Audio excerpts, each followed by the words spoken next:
नमस्कार दोस्तों, मैत्री योग उदयपुर की तरफ से पूरे भारतवासियों को अंतर्राष्ट्रीय योग दिवस की बहुत बहुत शुभकामनाएं। दोस्तों, मैं आपके सामने एक इंपॉर्टेंट टॉपिक लेकर आया हूं जो आपसे, आपके जीवन से जुड़ा हुआ है। 5000 साल पहले महर्षि पतंजलि योग जो सूत्र लिखा गया था, जिनके द्वारा महर्षि पतंजलि ने 5000 साल पहले यह कहा गया था कि योग क्या है। उन्होंने एक डेफिनेशन दी थी, योगस् चित्त वृत्ति निरोधः। योग का मतलब है चित्त की वृत्ति का निरोध, मतलब कि मन के अंदर जो द्वंद्व चल रहे हैं उनका निरोध योग है। लेकिन हम कहां टिके हुए हैं? हम आसन के ऊपर टिके हुए हैं। हम आसन करते हैं और हम उसी की तरफ अवेयर हैं, उसके आसपास की जानकारी हमें नहीं उपलब्ध है। लेकिन अगर मैं एग्जाम्पल के तौर पे आज आपको बताऊं तो के हमारे बीच में नहीं है। काफी सेलिब्रिटीज है जिनको स्ट्रोक आया। आपने रेमो डिसूजा का नाम सुना है, वो एक अच्छे कोरियोग्राफर है, डांस में मतलब कि फिजिकली वो काफी फिट है। सौरव गांगुली का नाम आपने सुना है, एक स्पोर्ट्समैन है, उनको स्ट्रोक आया है। तो क्या रीजन है? इतने फिट होने के बावजूद, इतनी फिजिकली एक्टिव होने के बावजूद भी इनको शरीर से संबंधित प्रॉब्लम है। दोस्तों, ये प्रॉब्लम है मन के विकार, मेंटल कहीं ना कहीं इश्यूज।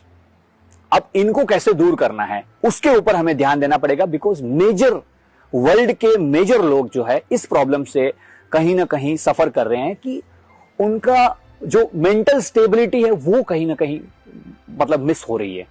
वर्ल्ड हेल्थ ऑर्गेनाइजेशन ने स्वस्थ आदमी की या स्वस्थ पर्सन की एक डेफिनेशन दी है कि a person who is physically, mentally and socially, कहीं ना कहीं आप कह सकते हो कि physically, mentally and socially happy और फिट, उसी पर्सन को आप एक हेल्दी पर्सन कहते हैं। लेकिन हम अभी भी कहां टिके हुए हैं? फिजिकली अगर हम स्वस्थ हैं तो हम अपने आप को स्वस्थ कंसीडर करते हैं।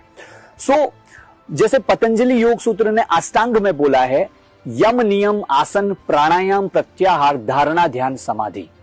हम अगेन आसन कर लेते हैं लेकिन उसके बाद हमारी कोई रुचि नहीं होती है। लेकिन मैं आपको दोस्तों एक चीज बताना चाहूंगा कि अगर आप आसन नहीं भी करते हो तब भी आप अपने आप को स्वस्थ रख सकते हो, क्योंकि आसन एक तैयारी है आपको बाकी चीजों तक ले जाने के लिए। लेकिन हम वो तैयारी करके ही छोड़ देते हैं, आगे का एग्जाम ही नहीं देना है हमें। आपको दिन में 15 से 20 मिनट अपने लिए खाली निकालना है अगर आप बहुत व्यस्त है तो, और कहीं ना कहीं मेंटल हेल्थ की तरफ फोकस करना है। और करना क्या है? छोटी सी चीजें करनी है। एक चीज है, आप जब घर में एक आसन पे बैठना है आपको, एंड ब्रीदिंग एक्सरसाइज करनी है। 3 सेक्शंस हमारे हैं कहीं ना कहीं, जो अब्डोमिनल सेक्शन हो गया, आपका थोरासिक हो गया और क्लेविकुलर हो गया। आपको डीप ब्रीदिंग प्रैक्टिस करनी, 10 से 20 बार डीप ब्रीदिंग करो। आपका ध्यान अगर भटकता है तो उस ध्यान को वापस लाने के लिए आप फिर से श्वास के ऊपर ध्यान लेकर आओ, and just focus on your breath. अपनी ब्रेथ को कहीं ना कहीं इंक्रीज करो, डेप्थ इंक्रीज करो। ये बहुत बड़ा कहीं ना कहीं आई वुड से रामबाण है, ठीक है ना। एक एग्जाम्पल के तौर पे अगर मैं बताता हूं तो हमें गिनती की श्वासें मिली है।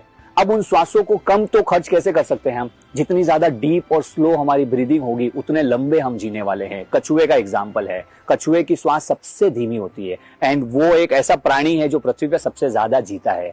कुत्ते का श्वास देख लो, आप कभी ऑब्जर्व किया होगा आपने, सबसे फास्ट ब्रीदिंग है, 5 से 6 साल नहीं जीता है वो। ये प्रैक्टिकल है, इसको करके देखो। सेकेंड चीज मैं बताता हूं, कपालभाति। दोस्तों, कपालभाति पृथ्वी का अमृत है। ये बोला गया है कि अगर आपने अमृत टेस्ट नहीं किया है तो you do kapalbhati. Kapalbhati can do that wonders जो आप एक अमृत पीने के टाइम में आपका होता है, ठीक है ना।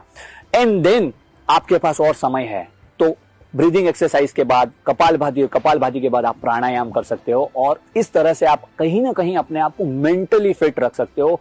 देश को हमें मेंटली फिट बनाना है। फिजिकली फिटनेस की अवेयरनेस काफी हो चुकी है, हम फिजिकल फिटनेस की तरफ काफी, जो कॉम्पिटिटिव वर्ल्ड है, कहीं ना कहीं शो ऑफ का वर्ल्ड है, उसमें हम फिजिकली तो अपने आप पर ध्यान देते हैं लेकिन मेंटली हम बहुत ही स्ट्रेस्ड हो रखे हैं।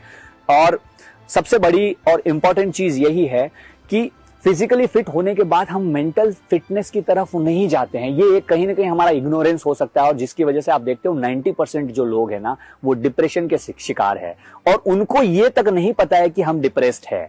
सबसे बड़ी दिक्कत यहां है कि दे आर नॉट अवेयर कि हमारे को अंदर से कुछ ना कुछ प्रॉब्लम चल रही है अपने मेंटल, और ये ऐसी प्रॉब्लम है कि हम किसी को बताते भी नहीं है, और अंदर ही अंदर आदमी घुटता जाता है। तो कहीं ना कहीं अगर हमें नहीं भी बतानी है तो ये प्रॉब्लम का रिजोल्यूशन हमारे ही पास है, और अगर हम प्राणायाम के ऊपर, मेडिटेशन के ऊपर और शुद्धि क्रियाज में अगर फोकस करेंगे तो हमारे जो इंटरनल ऑर्गन्स है, हमारा जो मन है, हमारा जो माइंड है, वो कहीं ना कहीं स्वस्थ रह सकता है। सो मैं इस अंतर्राष्ट्रीय योग दिवस पर आप सभी लोगों से प्रार्थना करना चाहूंगा कि आप मेंटल हाइजीन की तरफ बढ़ना शुरू करें। हमारा देश, हमारा संसार कहीं ना कहीं मेंटली हेल्दी रखना है हमें। फिजिकल के साथ साथ में मेंटली, स्पिरिचुअली और सोशली अगर हम खुश रहेंगे तो कहीं ना कहीं एक अच्छे संसार का, एक अच्छे वर्ल्ड का हम निर्माण कर सकते हैं। बहुत बहुत धन्यवाद आपका।